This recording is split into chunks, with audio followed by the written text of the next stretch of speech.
जमलेल्या माझ्या तमाम मराठी बांधवांनो, भगिनींनो आणि मातांनो,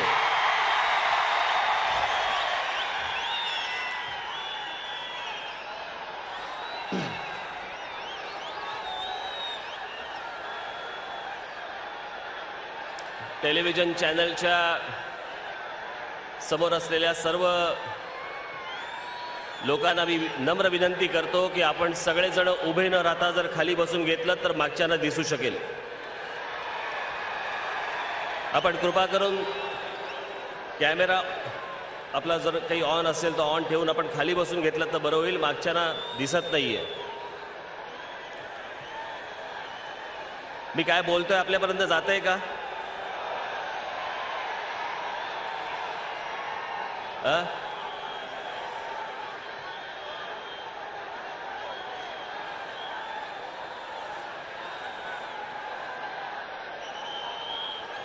कृपा करून आपण खाली बसून घ्या, मागच्यांना दिसत नाहीये.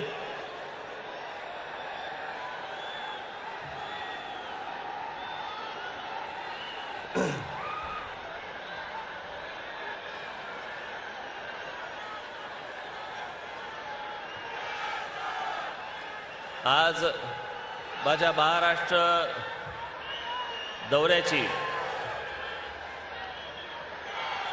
जळगावात सांगता आज होत आहे. त्या सांगतेची आज इथे सभा होत आहे.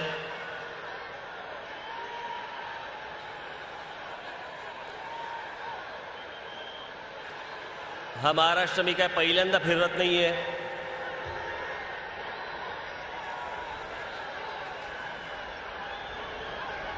सर्वसाधारणपणे तालुका लेवलला मी आतापर्यंत 5 ते 6 वेळा महाराष्ट्र फिरलेला आहे.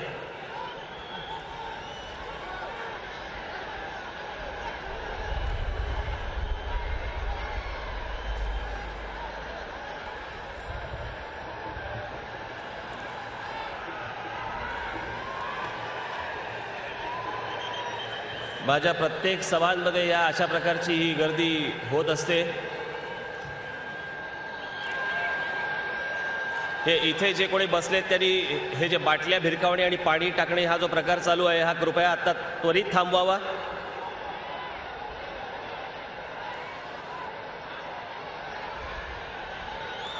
कारण असल्या प्रकारची हुल्लडबाजी इथे या माझ्या सभेमध्ये चालणार नाही. जसे आत येऊन बसलाय तसेच बाहेर काढता पण येतील.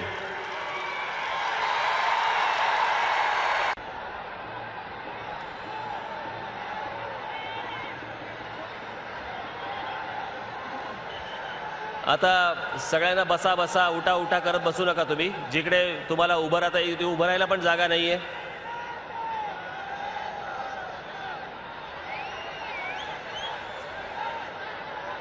त्याच्यामुळे आता जे उभे आहेत त्यांनी उभं राहावं, बसलेत त्यांनी बसून घ्यावं.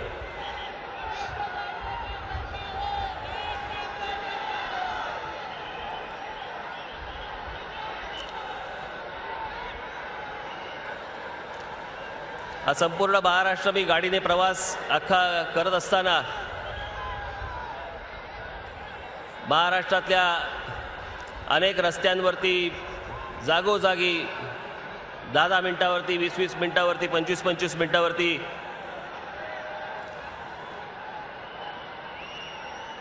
महाराष्ट्र नवनिर्माण सेनेवरती प्रेम करणारे असे हजारो जण रस्त्यात उभे असायचे. त्यांची मी स्वागत घेत आलो. अनेक ठिकाणी तब्येतीच्या कारणास्तव काही गोळ्या वगैरे काही चालू असायच्या, त्याच्यामुळे दुपारच्या वेळेला किंवा कधी अशी ग्लानी यायची आणि त्या ग्लानीच्या वेळेत थोडीसा डुलका लागला की काही वेळेला जे मध्ये भेटायला आलेले असायचे, स्वागताला आलेले असायचे, यांच्याशी बोलणं माझं भेटणं होत नसे. आणि अशा अनेक ठिकाणी मला ज्यांना भेटता नाही आलं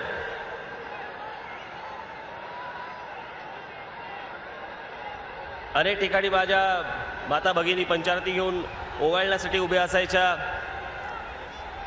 तिथे कुठे मला जर थांबता आलं नसेल तर आजच्या या महाराष्ट्र दौऱ्याच्या सांगता सभेला मी त्या सर्वांची दिलगिरी व्यक्त करतो. पुढच्या माझ्या महाराष्ट्र दौऱ्याच्या वेळेला ही चूक परत होणार नाही, परत ह्या असल्या गोष्टी होणार नाहीत. कारण प्रत्येक वेळेला काही माझ्याच हातात सगळ्या गोष्टी असतात अशातला भाग नाही, परंतु ती गोष्ट राहून गेली. काल पण मला धुळ्यावरनं येताना काही ठिकाणी काही गोष्टी राहून गेल्या, काही जणांना भेटता नाही आलं, क्षमस्व.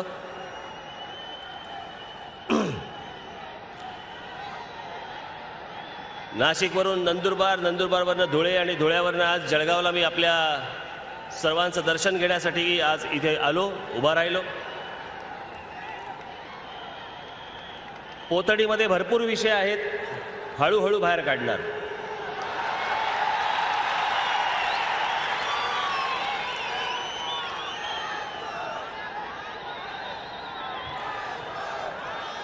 त्याच्यामुळे आपण सगळेजण जर शांतपणे जर माझं बोलणं ऐकून घ्याल, अनेक गोष्टी आपल्यालाही कळतील. माझी सर्वांना नम्र विनंती आहे की आता जे उभे आहेत त्यांना कृपा करून उभे राहू द्यात, बसा करू नका.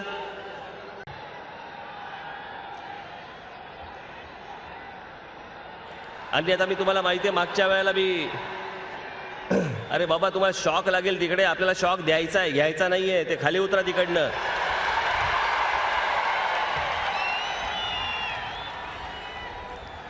अरे खाली उतरा तिकडे, शॉक बीक लागेल त्याच्यावरती.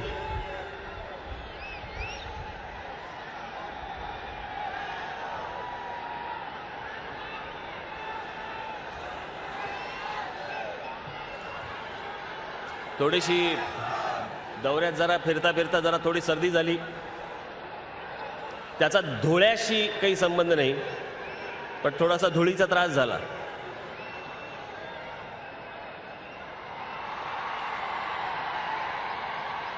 काल जळगावात आल्यानंतर मला पत्रकार बांधव माझे भेटले. कुठे आहेत?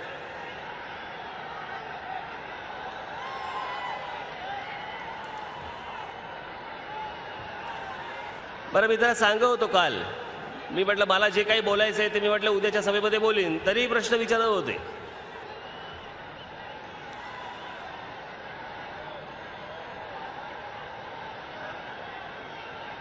काहींचा अजेंडा होता, काहींचा काय होतं मला माहिती नाही. मला इथल्या एकाने प्रश्न विचारला की म्हणे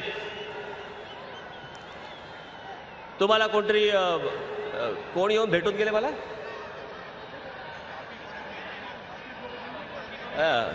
तापी खोऱ्याचे म्हणे इंजिनियर्स म्हणे मला येऊन भेटून गेले आणि त्यांनी सांगितलं की आमच्यावरती काही बोलू नका. आणि हे राज ठाकरे ऐकेल.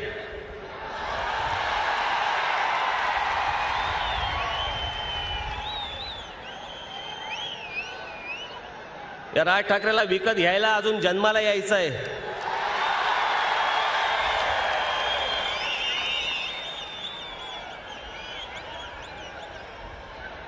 काही नाही, स्वतःच बातम्या द्यायच्या आणि त्या बातम्यांवरती स्वतःच प्रश्न विचारायचे. काल त्याला सांगितलं, अर्थात सगळे नाहीत, बरेचसे माझ्या ओळखीचेही आहेत त्यातले.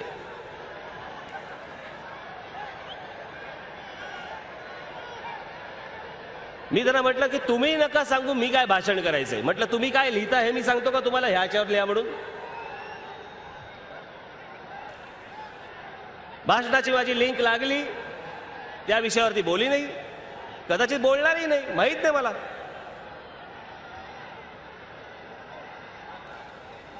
कल्पना नाही. मग तुमचं ते एकनाथ खडसेंबरोबर झालेला वाद,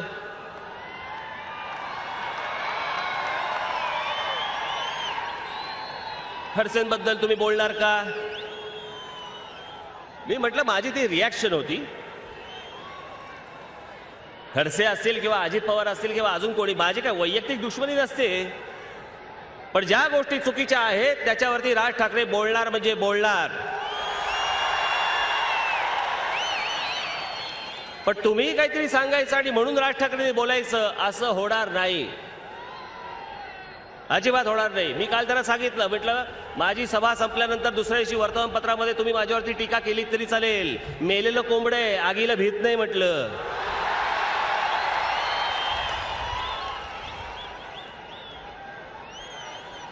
आम्ही फक्त टीकाच सहन करतोय आतापर्यंत.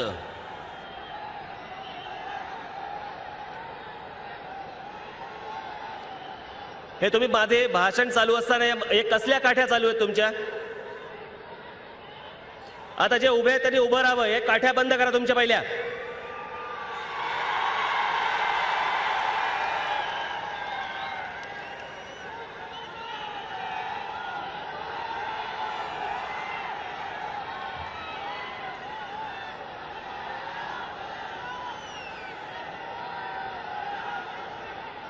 त्याच्यामुळे मला जे काही बोलायचंय मी ते तुमच्याशी सविस्तर बोलीन. मी दौऱ्याला निघतानाच सांगितलं होतं की मी मत मागायला येत नाहीये, मी माझं मत मांडायला येतोय. ते मत माझं आहे, माझ्यावरती कोणी लादायचं नाही, अजिबात लादायचं नाही. उद्या सकाळी इथे माझी जळगाव कोर्टामध्ये केस आहे, ते आमचं चालूच असतं.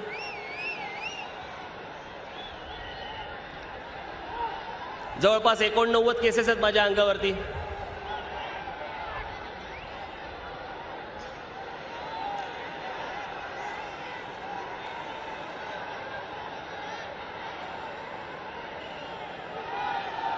तुमची ही वागणूक अशीच जर राहणार असेल, मी आता भाषण बंद करतो.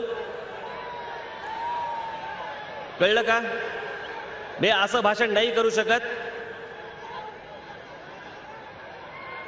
मी ऐकलंय त्याप्रमाणे इथे जळगाव मधले सर्व लोक मला सांगत होते की शिस्तप्रिय आहेत. ही शिस्त?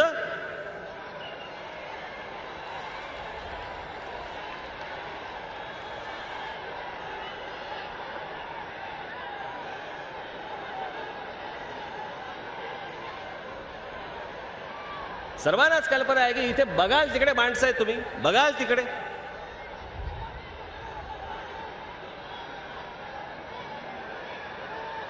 पण तुमच्यात जर समजा संयम नसेल आणि जर समजा तुम्हाला शांतपणे बसून ऐकता येत नसेल, मी काही करू शकत नाही. मी असं भाषण नाही करू शकत.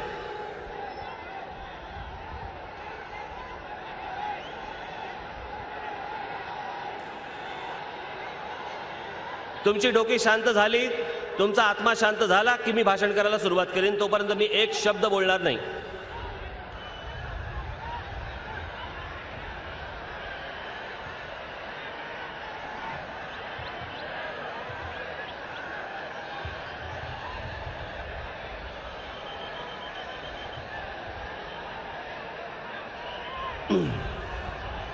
तड्याने उभं राहावं, या बाजूला पण आणि या बाजूला पण. आता कोणाला बसा बसा करू नका आणि उभे राहा सांगू नका. जेवढे उभे आहेत तेवढे उभे राहा, बाकीच्याने उभे राहू नका. आणि पुन्हा गोंधळ घालू नका.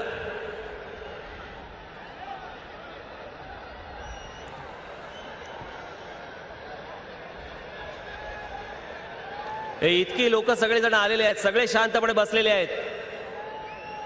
फक्त तुमच्या गोंगाटाने यांना फक्त सगळ्यांना त्रास होतोय, याची कल्पना आहे का तुम्हाला?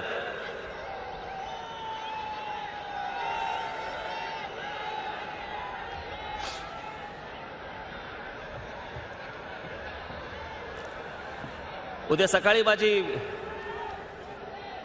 जळगावच्या कोर्टामध्ये केस आहे. कसली केस आहे अजून मला कळलं नाही. एवढ्या केसेस टाकून ठेवले, 89 केसेस आहेत माझ्यावरती. राज्य सरकारने टाकले आहेत, आमच्यावरतीच टाकणार. कारण आम्ही मराठी मुलांबद्दल बोलतो ना, आम्ही महाराष्ट्राबद्दल बोलतो, मराठी माणसाबद्दल बोलतो ना, त्याच्यामुळे आमच्यावरती केसेस.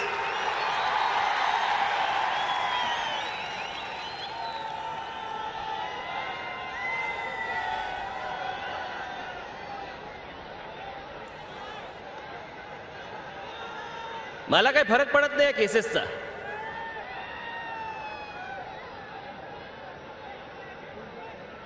कितीही केसेस टाका, काय मला काय फरक पडतो. खरे गुन्हे केले त्यांच्यावरती एवढे केसेस आहेत, त्यांचं अजून काही सिद्ध नाही झालं, माझं कुठून सिद्ध होणार आहे?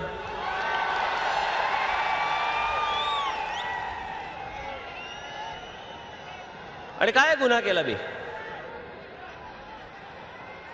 माझ्या महाराष्ट्रामधल्या मराठी मुलांना सर्वप्रथम नोकऱ्यांमध्ये प्राधान्य मिळालं पाहिजे.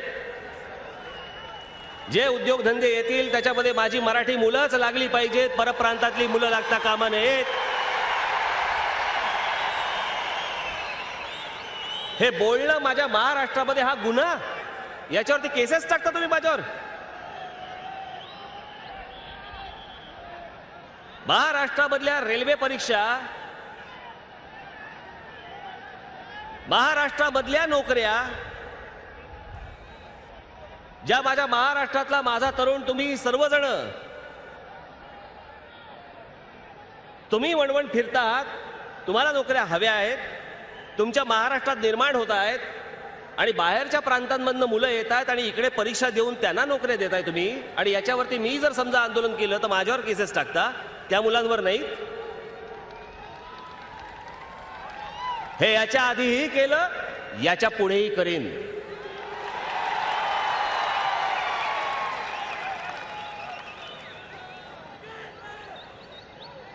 महाराष्ट्रामधल्या प्रत्येक आस्थापनांच्या बाहेर, प्रत्येक दुकानांच्या बाहेर मराठी पाट्या लागल्या पाहिजेत. ही काय चुकीची गोष्ट आहे? जा गुजरातमध्ये, जा तामिळनाडूमध्ये, जा कुठच्याही प्रांतामध्ये त्यांच्या त्यांच्या दुकानांवरती त्यांच्या त्यांच्या भाषेतल्या पाट्या असतात. मग आमच्या महाराष्ट्रात का नाही? आणि त्याच्यावरती मराठी जर तुम्हाला ते नाव लिहायचं असेल तर मोठं ठळक मोठं नाव लिहिलं पाहिजे तुम्ही. तो कायदा आहे, जो मी कायदा बोलून दाखवला, तो कायदा बोलून दाखवला तरी माझ्यावरती तुम्ही केसेस टाकता. मोबाईल फोनवरती आपण फोन उचलल्यावरती समजा आपला फोन बिझी लागला, समोरचा कोणतरी बोलत असेल, त्यातून पहिली येणारी अनाउन्समेंट ही माझ्या महाराष्ट्रात मराठीत झाली पाहिजे. ही काय मी चुकीची गोष्ट बोललो काय? लावा गुजरातमध्ये फोन, गुजरातमध्ये फोन लावा, पहिली लाईन गुजराती येते. तामिळनाडूमध्ये फोन लावा, पहिली लाईन तमिळमध्ये येते. महाराष्ट्रामध्ये धंदा करायचा आणि माझ्या महाराष्ट्राच्या माझ्या भाषेला, मराठी भाषेला दुय्यम स्थान द्यायचं, किंबहुना स्थानच नाही द्यायचं.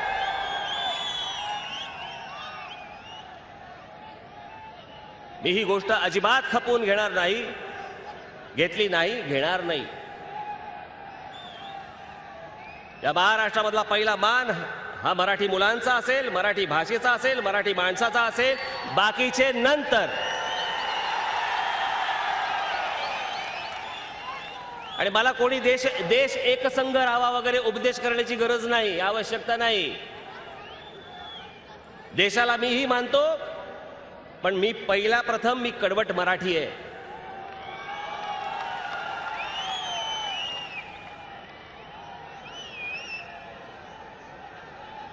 हजार वर्षापूर्वीची आमची मराठी भाषा, ज्याच्यावरती इतक्या आमच्या संत परंपरेने इतके संस्कार केलेले आहेत, ती आम्ही फक्त काही जण बोलताकडून नाकारायची.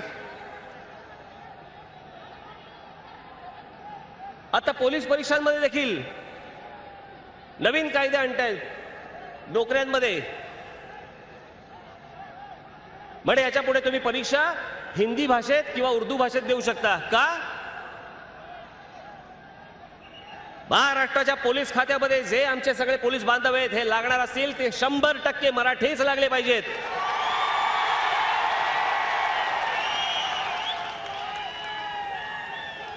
उद्या प्रत्येक खात्यामध्ये तुम्ही बाहेरच्या राज्यातली माणसं आणाल, मग इथल्या मुलांनी काय करायचं?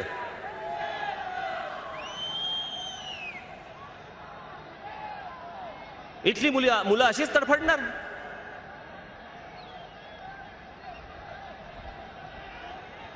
मी मागे तुम्हाला आता त्या मागच्या सभेमध्ये मी तुम्हाला सांगितलं की हे सगळे हरलेले आहेत, हे राज्यकर्ते हरलेले आहेत, मनातून आतून हरलेले आहेत. यांच्याकडे फक्त एकच आहे गोष्ट, ते हत्यार उपसतील, त्याला बळी पडू नका. आणि मी हे तिथे बोललो, माझ्या सभेमध्ये, अमरावतीच्या सभेमध्ये बोललो. आणि आता 2 दिवसापूर्वी हा मराठा आरक्षणासाठी मोर्चा काढला गेला मुंबईमध्ये. आरक्षण पाहिजे, नोकऱ्या मिळाल्या पाहिजेत, प्रत्येक आस्थापनेमध्ये मिळाल्या पाहिजेत. त्याच्यासाठी जात कशाला बघताय?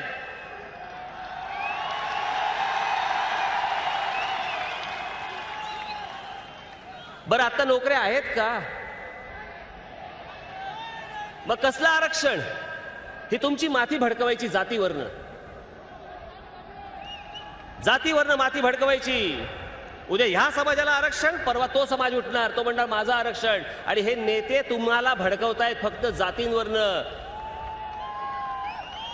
उद्या निवडणुकीच्या तोंडावरती हे तुम्हाला उभे ठाकणार. बघा, तो ह्या समाजाचा, तू ह्या समाजाचा, उमेदवार ह्या समाजाचा, हा उमेदवार या समाजाचा. मतांमध्ये विभाजन तुमच्यामुळे करणार. ही यांची पाऊलं आता सुरू झालेली आहेत सगळी. मी जे त्या सभेमध्ये बोललो, आत्ता लगेच सुरू केला त्यांनी मोर्चा. सगळे तिकडे हजर, सर्व पक्षीय. महाराष्ट्रातल्या प्रश्नांबद्दल कधी एकत्र येत नाहीत. महाराष्ट्रातला सिंचनाचा प्रश्न असो, लोड शेडिंगचा प्रश्न असो, महिलांच्या सुरक्षिततेचा प्रश्न असो, तिथे एकत्र येत नाहीत सर्व पक्षीय एका व्यासपीठावरती. आरक्षणासाठी येतात. केवळ तुमचं फक्त तुमच्यात राजकारण, जातीचं राजकारण फक्त पसरवायचं याच्यासाठी म्हणून ते येत आहेत. त्याच्यासाठी हे कामं सुरू आहे त्यांची. त्याच्यावरती आर पाटील, बीआर पाटील सगळे तिथे व्यासपीठावरती. मी आत्ता विदर्भाचा दौरा करून आलो. तुम्हाला वाटलं असेल की फक्त हे सगळं बाहेरच्या प्रांतातले येणारे सगळे लोक फक्त मुंबई, ठाणा, पुणा, नाशिक वगैरे या भागापुरता असतील. तिथे चंद्रपूर, गडचिरोली या सगळ्या भागामध्ये येणाऱ्या सगळ्या उद्योगधंद्यांमध्ये 98% परप्रांतातले लोक आहेत. 98%. कुठे? तुमच्या आमच्या महाराष्ट्रामध्ये. तुम्हाला नाही नोकऱ्या तुम्हाला नाही, तुम्हाला माहितीच नाहीत, तुम्हाला कल्पनाच नाहीत की आमच्याकडे उद्योगधंदे येत आहेत आणि परस्पर बाहेरच्या राज्यांमधली माणसं तिकडे भरली जात आहेत. आर पाटील आरक्षणाच्या व्यासपीठावरती जाता. त्या गडचिरोलीचे पालकमंत्री तुम्ही आहात. तिथल्या प्रत्येक उद्योगामध्ये मराठी मुलं कशी शिरतील ते पहिलं बघा. आरक्षणाचा विषय नंतर.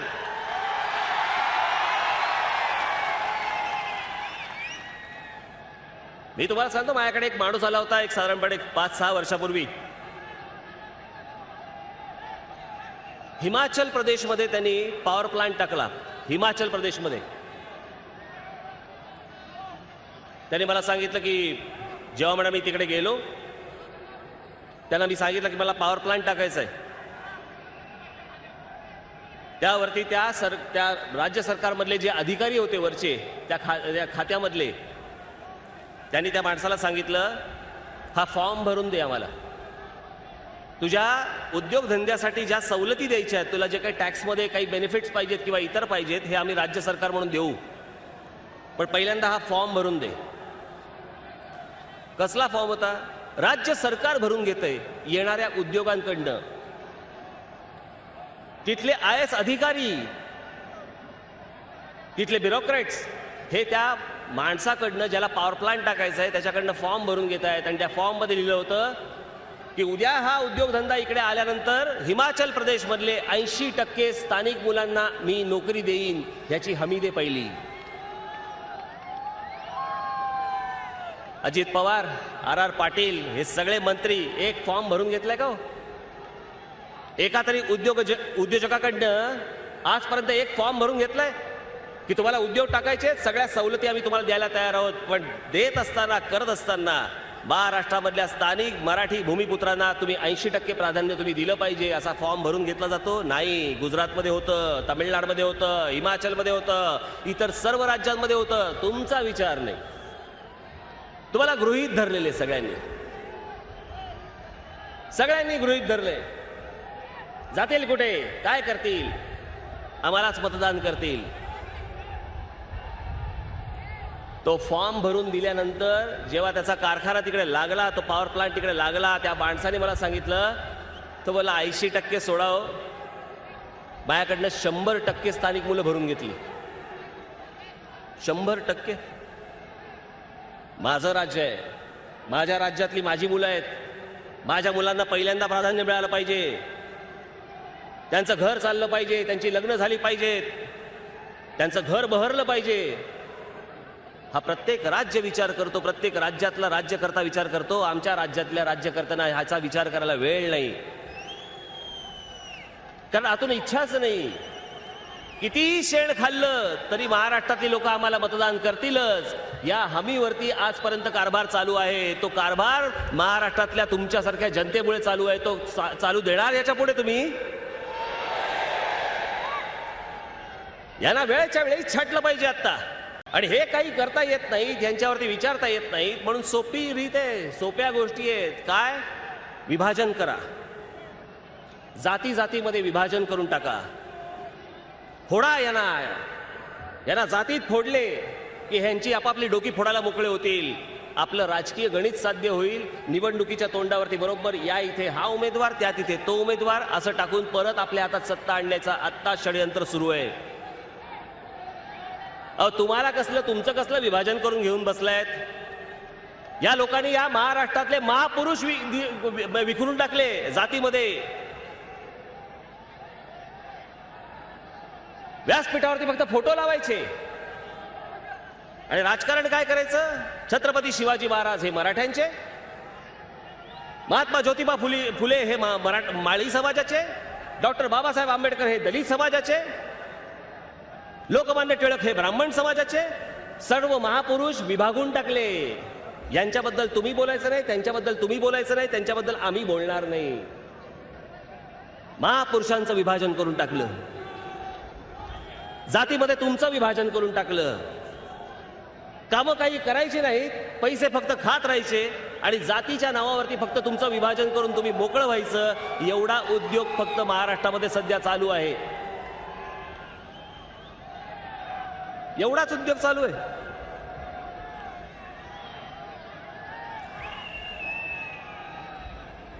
मी कालच माझ्या सहकाऱ्यांशी मी बोलत बसलो होतो. मी म्हटलं की या महाराष्ट्रामध्ये म्हटलं संयुक्त महाराष्ट्राचा लढा झाला, 106 हुतात्मे गेले आणि मुंबईसह संयुक्त महाराष्ट्र झाला. महाराष्ट्रातल्या अनेक जिल्ह्यांमधल्या अनेक लोकांनी त्याच्यामध्ये असंख्य लोकांचं योगदान होतं. तो संयुक्त महाराष्ट्र जो 52-53 वर्षापूर्वी झाला, आज तोच संयुक्त महाराष्ट्र आपला विभक्त महाराष्ट्र झालाय. भागाभागामध्ये गुंडाळून टाकलाय, भागाभागामध्ये. काल पण मला बोलताना माझे पत्रकार बांधव भेटले, इथे भेटले, काल धुळ्याला भेटले. उत्तर महाराष्ट्राबद्दल तुमचं मत काय? उत्तर महाराष्ट्रामध्ये कोणत्या गोष्टी व्हायला पाहिजेत? म्हटलं उत्तर महाराष्ट्र बघताना मी असा महाराष्ट्र बघतच नाही. पश्चिम महाराष्ट्र आणि उत्तर महाराष्ट्र आणि विदर्भ आणि कोकण, मराठवाडा, मी असा महाराष्ट्र पाहतच नाही. मी एकसंघ महाराष्ट्र बघतो. या राज ठाकरेचा मतदारसंघ हा महाराष्ट्राचा मतदारसंघ आहे, बारीक सारीक छोटा मतदारसंघ नाही.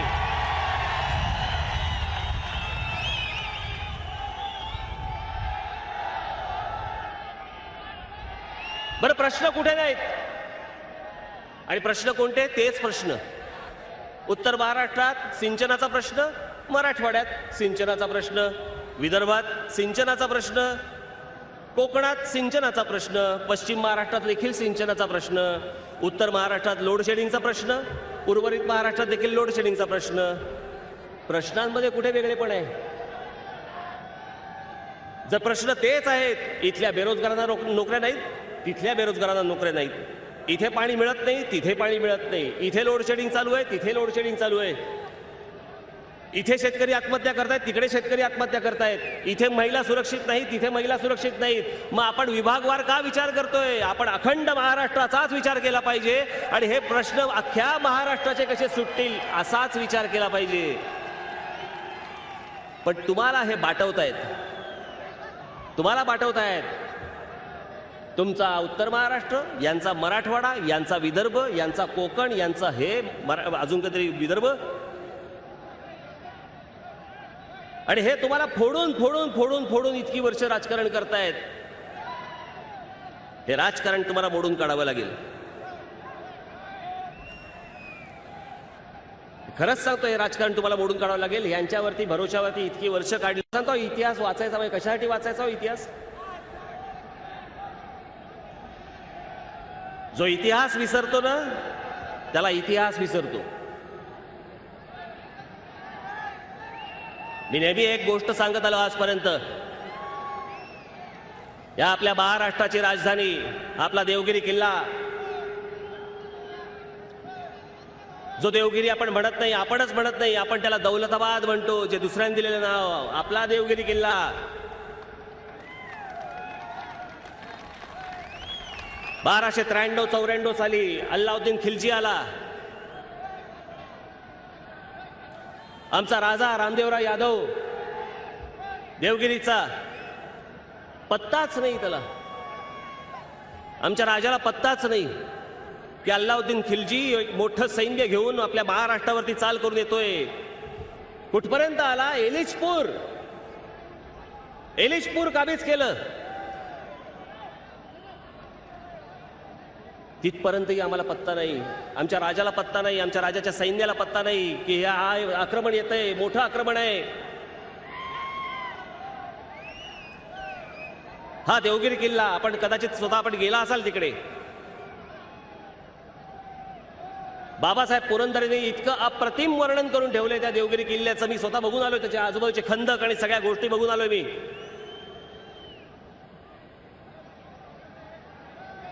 त्या देवगिरी किल्ल्याचं बाबासाहेब पुरंदरेने केलेलं वर्णन इतकं अप्रतिम आहे की त्यांनी सांगितलं की देवगिरी किल्ला कसा आहे.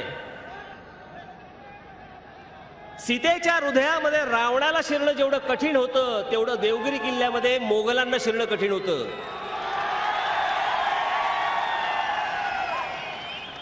इतका जबरदस्त आमचा तो किल्ला. आमचा राजा बेसावध राहिला.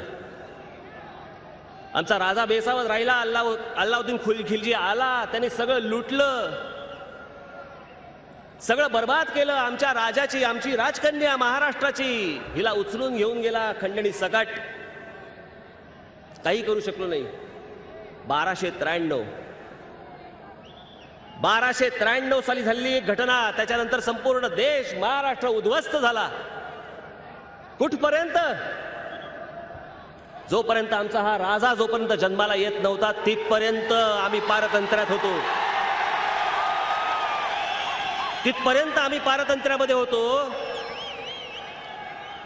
350 वर्ष हा महाराष्ट्र भोगत होता अत्याचार, अन्याय. सर्व मंदिरं पाडली जात होती. आमच्या आया बहिणींवरती, सर्वांवरती बलात्कार होत होते. सगळ्या गोष्टी घडत होत्या. कशामुळे? एकाच गोष्टीमुळे, आमचा राजा बेसावध राहिला. आमचा राजा बेसावध राहिला. आज देखील तीच परिस्थिती आहे. आमचे राज्यकर्ते बेसावध आहेत. परप्रांतातले लोक आतमध्ये घुसतायत. कालची मुंबऱ्याची केस बघा. माणसं दगावली, माणसं गेली. दुःखच आहे. कोणावरती असं संकट येऊ नये, अजिबात येऊ नये. कुठचा का माणूस असेल, अशा प्रकारची घटना घडू नये, अशा प्रकारची घटना होऊ नये. पण माणसं कोण होती? आज हे कदाचित हिंदी चॅनलवाले, इंग्लिश चॅनलवाले परत राज चालवतील. राज ठाकरे परप्रांतीयांवरती घसरले. नाही, समजून घ्या मी काय बोलतोय. ती इमारत कोणी बांधली? बांधणारे दोघेही उत्तर प्रदेशचे.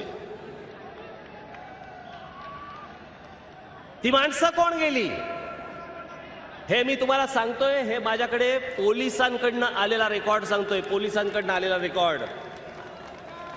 जमील कुरेशी, सलीम शेख, यातला जमील कुरेशी हा सिद्धार्थनगर, गोरखपूर पूर्व उत्तर प्रदेश मधला राहणारा. याचा मूळचा धंदा भंगारचा व्यवसाय. करायचा काय? खोट्या इमारती बांधायच्या. उत्तर प्रदेशमधून लोक घेऊन यायचे. एक स्लॅब झाली की त्याच्यामध्ये लोक टाकून द्यायचे. हे सगळे बायका पोरांसकट. दुसरी स्लॅब टाकायची, दुसरे आणायचे, दुसरे टाकून द्यायचे, तिसरी स्लॅब टाकायची, ते टाकून द्यायचे. आणि हळूहळू हे सगळे फ्लॅट बाहेर विकायचे. एखादा फ्लॅट विकला गेला की त्यातली लोक बाहेर काढायची, दुसऱ्या इमारतीत टाकायची. आणि सगळ्या अनधिकृत इमारती. जेवढे सगळेजण गेलेत, मी हे पोलिसांच्या रेकॉर्ड म्हणून सांगतोय तुम्हाला, मला पोलिसांकडून आलेली माहिती म्हणून सांगतोय. जेवढे जण मृत्युमुखी पडलेले आहेत त्यातले 100% हे उत्तर प्रदेशचे आहेत. हे मला आता पोलिसांकडनं कळलं. आकडा कदाचित इकडे तिकडे असेल, पण जेवढे गेलेत त्यातले 80% हे उत्तर प्रदेशमधले मुसलमान आहेत आणि 20% हे उत्तर प्रदेशमधले हिंदू आहेत. हे फक्त मुंबऱ्यात नाही घडत आहे. हे महाराष्ट्रातल्या अनेक कानाकोपऱ्यांमध्ये गोष्टी घडतायत. जळगावमध्येही घडतायत. आम्हाला कल्पनाच नाही का? आमचे राजे बेसावध, आमचे राज्यकर्ते बेसावध, आमच्या लोकांचा विचारच नाही. आम्हाला कल्पना कधी येते? इमारत पडून मृत्युमुखी झाले की, बॉम्बस्फोट झाले की. तोपर्यंत आम्हाला कळत देखील नाही की हे या इकडे महाराष्ट्रामध्ये काय चालू आहे ते आम्हाला कल्पनाच नाही. आज राज्यकर्ते जरी बेसावध असले, माझ्या बांधवांनो भगिनींनो, मला तुम्हाला सांगायचंय, राज्यकर्ते जरी बेसावध असले, तुम्ही सावध राहा. येणाऱ्या सगळ्या पुढच्या गोष्टींसाठी तुम्ही बेसावध राहू नका. पुन्हा हे मानेवरनं सुरी फिरवतील तुमच्या. पुन्हा महाराष्ट्र अजून खड्ड्यात जाईल. कारण ह्याला भानच राहिलेलं नाही या लोकांना. मगरुरी माज आलाय, माज. हे सगळे आज बघा तो अजित पवार काय बोलले. धरणामध्ये पाणी येत नसेल तर मी काय जाऊन मुतू.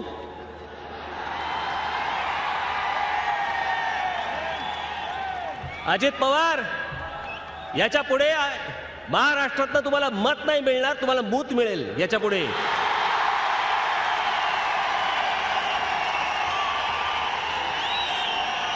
$2014 2014 तुम्हाला सगळ्यांना सांगून ठेवतो, अजित पवारांना सांगतो की हा महाराष्ट्र तुमच्यावरती असा काही मुतेल, त्याच्यानंतर जे वाद जाल तुम्ही.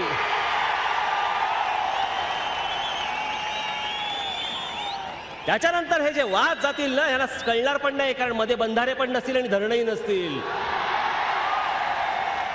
तेव्हा त्यांना कळेल, अरेच्या आता तरी बंधारे बांधायला पाहिजे होते, आम्ही धरणं बांधायला पाहिजे होती, किमान हे महाराष्ट्र मुतल्यावरती आम्ही कुठेतरी अडलो असतो. इतकी घाणेरडी भाषा करता तुम्ही. महाराष्ट्रामध्ये लोड शेडिंग म्हणे चालू आहे, त्याच्यामुळे म्हणे मुलं पैदा होत आहेत. हे तुमचे राज्यकर्ते, हे या महाराष्ट्राचे राज्यकर्ते म्हणे लोड शेडिंग चालू आहे म्हणून म्हणे मुलं पैदा होत आहेत. अहो तुमचं लोड शेडिंग शिवाय चालू आहे ना, पण त्याचं काय.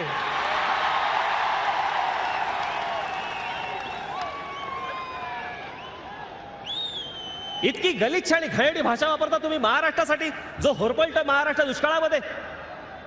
आमच्या आया बहिणी लांबून 10 किलोमीटर 15 किलोमीटर वरनं हंड्यातनं पाणी भरून येत आहेत. तिथे आमच्या महाराष्ट्राचा उपमुख्यमंत्री राज्यकर्ता म्हणतो मी तिथे जाऊन काय मुतू. लाज नाही, शरम नाही, यांना माज आलाय, पैशाचा माज आलाय. यांना माहितीये आम्ही काही बोललो, निवडणुका ज्यावेळेला येतील याच महाराष्ट्रातल्या संपूर्ण जनतेसमोर आम्ही पैसे फेकू, विकत घेऊ, मतं विकत घेऊ आम्ही यांची, परत सत्तेवरती येऊ. हा जो त्यांच्यामध्ये आतमध्ये गेलेला जो भाग आहे ना, जो तुमच्याबद्दल, तुम्हा सगळ्यांबद्दल की आम्ही पैसे फेकले, पैसे फेकल्यानंतर आमच्या हातामध्ये हे सगळेजण मतदान करतील आणि परत आम्ही महाराष्ट्रात सत्तेवरती येऊ.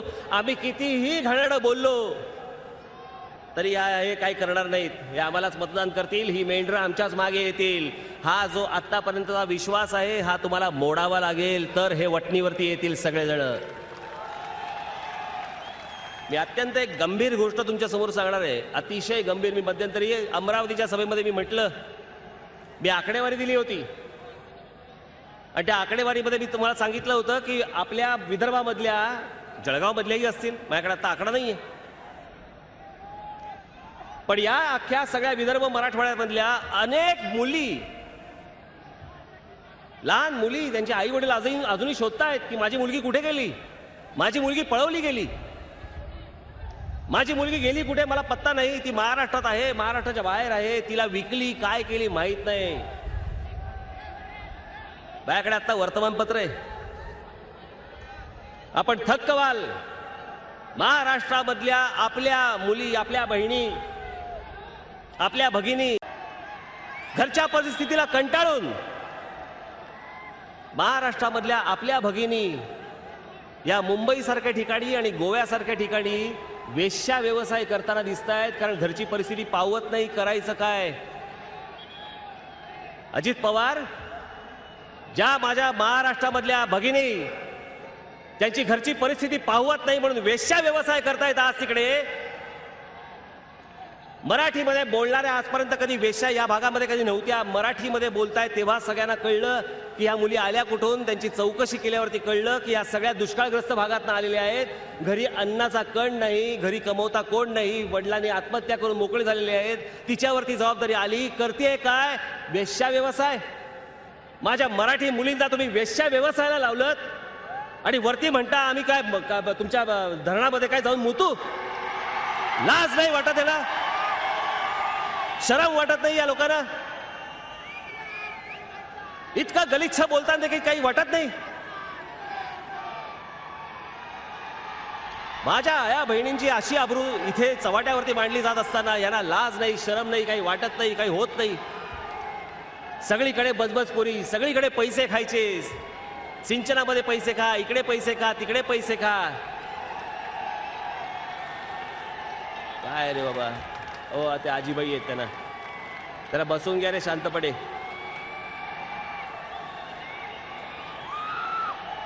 आमच्या आजीबाईंना बघा, आमच्या आजीला बघा समोर.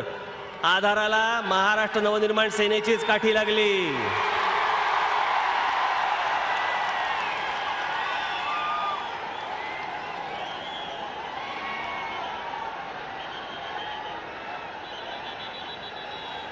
आमच्या आजी आज इकडे आहेत. महाराष्ट्रातल्या जनतेला देखील माझं आव्हान आहे,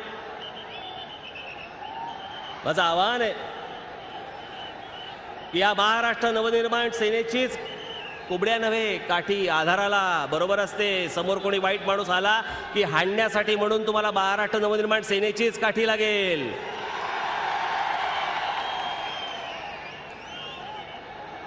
ए बाबा त्यांना नीट आणणार आहे. कुठे आहेत त्या?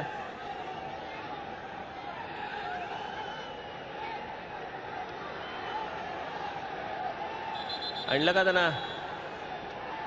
की बसल्या त्या? तुम्ही जरा शांत बसून घ्याल का सगळेजण?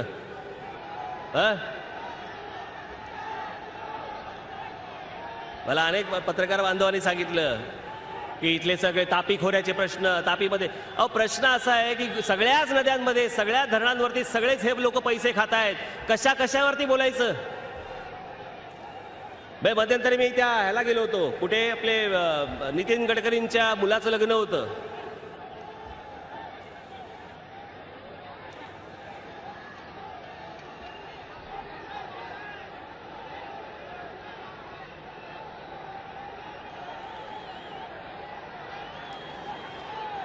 तुम्हाला नाही बसताना येते शांतपणे?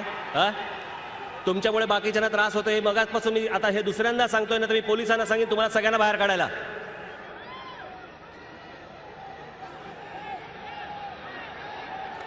माझा अंत पाहू नका तुम्ही आता, कळलं ना? हुल्लडबाजी करायची असेल तर बाहेर.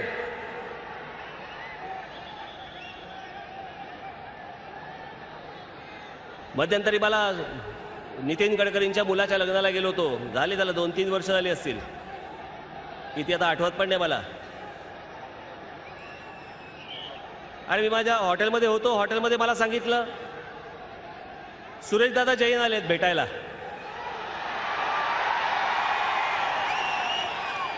मला असं वाटतं त्यावेळेला काहीतरी अधिवेशन पण चालू होतं का काय चालू होतं मला आठवत पण नाही माझा. पहिल्या मुलाच्या लग्नाच्या वेळेला नागपूरला. आणि मग त्यावेळेला म्हटलं बोलो. त्यांनी सांगितलं भेटायची इच्छा आहे. म्हटलं बोलो. आले वर. राजबाई नमस्कार राजबाई. म्हटलं बसा.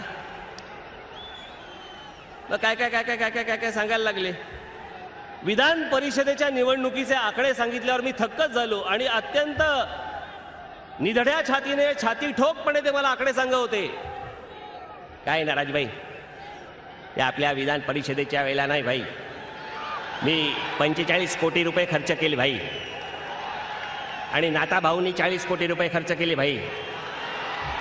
95 कोटी रुपये विधान परिषदेच्या आमदारासाठी 95 कोटी रुपये गेले. खरं किती खोटं किती मला माहिती नाही. जे त्यांच्या तोंडात त्यांनी जे सांगितलं ते मी बोलतोय आता तुमच्या समोर. बरं, माझा काही संबंध नव्हता. एक विधान परिषदेच्या आमदारासाठी 95 कोटी रुपये खर्च होतात. अरे एक आमदार, साधा आमदार विधान परिषदेत जातो, त्याच्यासाठी 95 कोटी रुपये. 95 कोटी कशाला म्हणतात? हे सुरेशदादा जैन मला सांगतायत, मी 45 कोटी खर्च केला, त्यांनी नाता भाऊनी 40 केला. एवढं सगळं रगड आणि महाराष्ट्रात दुष्काळ. यांच्याकडे सगळ्यांकडे निवडणुकीला प्रचंड पैसे, निवडणुकीच्या तोंडावरती फेकायला पैसे. काय बोलायचं? या इथे पत्रकार बांधव बसले, काय तापी खोऱ्यावरती काय बोलायचं? सगळेचकडे घोटाळा, सगळ्यांचेच पैसे गेलेत, महाराष्ट्राला पाणी नाही, सर्व सिंचनामध्ये सगळीकडे घोटाळे सगळ्यांनी करून ठेवलेले आहेत. याच्यासाठी तुम्हाला एकच करावं लागेल, बदलाशिवाय काही नाही.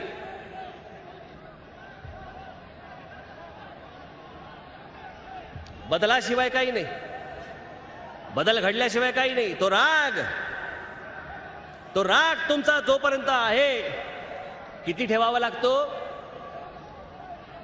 तुमचा राग हा पूर्ण ताकदीने तेव्हापर्यंत ठेवावा लागतो जोपर्यंत तुम्ही हे सगळं पालटवत नाहीत. एक उदाहरण म्हणून इतिहासातलं उदाहरण देतो तुम्हाला. छोटंसं उदाहरण आहे, पण काय उदाहरण आहे. आमचे छत्रपती शिवराय ज्या वेळेला अफजल खानाचा कोथळा बाहेर काढला, तेव्हा जेव्हा चालले होते, जात असताना जिजाऊ साहेबांनी त्यांना सांगितलेली 3 वाक्य आहेत. काय वाक्य आहेत? तो अपमान, ती गोष्ट ही लक्षात ठेवायची असते. तुम्हाला पाणी नाही, तुम्हाला नोकऱ्या नाहीत, तुमची आबरू रस्त्यावरती पडते, तुम्हाला संरक्षण नाही, तुम्हाला सुरक्षा नाही, तुम्हाला वीज मिळत नाही, तुम्हाला इतक्या गोष्टी या महाराष्ट्रभर सगळीकडे चालू असलेला हा तुमचा अपमान आहे, हाच तुमचा हक्कभंग आहे.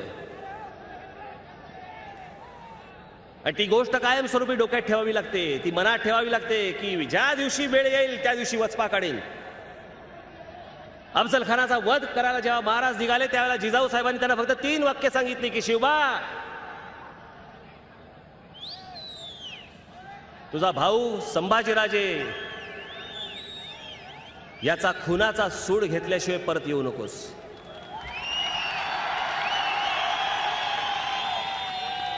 तुझे वडील शहाजीराजे यांचा जो तिकडे दरबारी जो अपमान झाला, त्या अपमानाचा बदला घेतल्याशिवाय येऊ नकोस.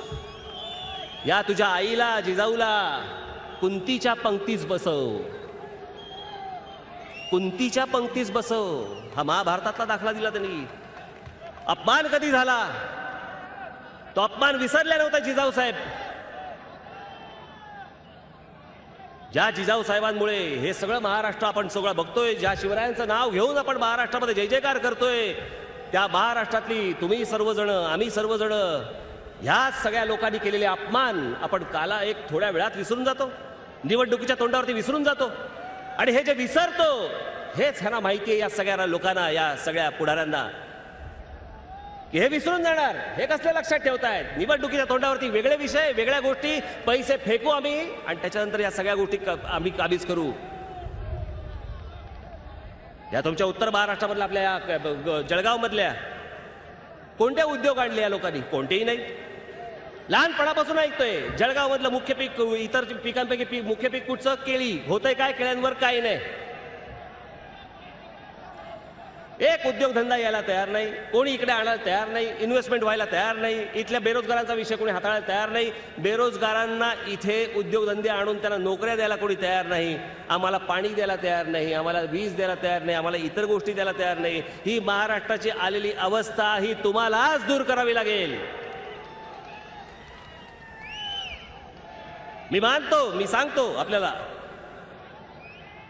तुम्हाला इतर माझ्या जाहीर सभांमध्ये पण जे सांगितलं, आज तुमच्या साक्षीने तुम्हालाही सांगतो, या महाराष्ट्राच्या पहिल्या दौऱ्याची सांगता करताना पर्याय नव्हता ना, हा राज ठाकरे तुमच्या समोर पर्याय आहे.